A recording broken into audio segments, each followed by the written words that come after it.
This story ends in someone's mouth, but it begins in a tiny village covered with snow.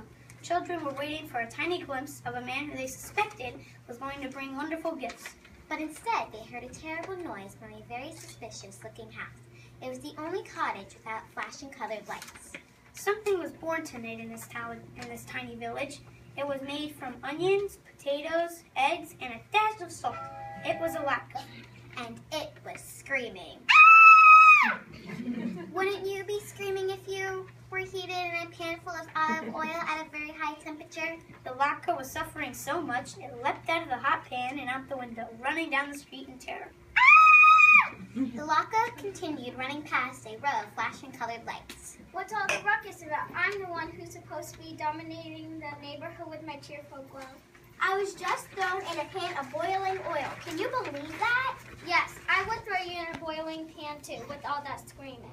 I'm a doctor. The oil is supposed to make my skin crispy and brown, but it sure is hot. So you're basically hash brown? I am not hash browns. The latke was so aggravated with the lights that she continued down the street screaming. As the latke rounded the corner, she came face to face with a candy cane. Hey, I'm trying to sprinkle the night with my peppermint scent, and your mouth-watering smell, not to mention all that screaming, is spoiling the effect. My smell is part of the cozy feeling of Hanukkah.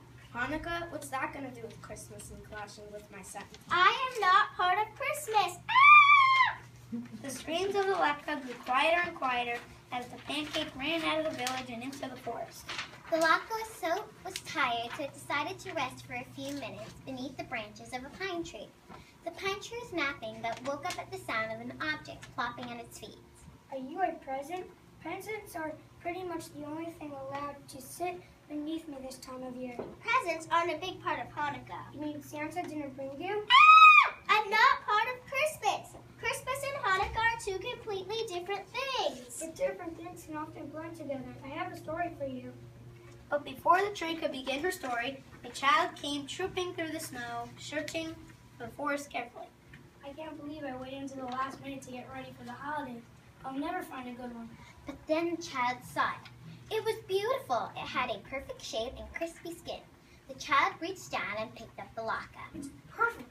This will be just great for Hanukkah dinner. I'll refine and some oil when I get home. As the latke heard those terrifying words, oil and fried, she began to shiver.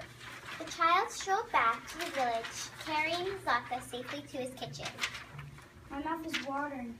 I can hardly wait. I'm so frustrated. Nobody understands me. I know there's a place for me somewhere this holiday.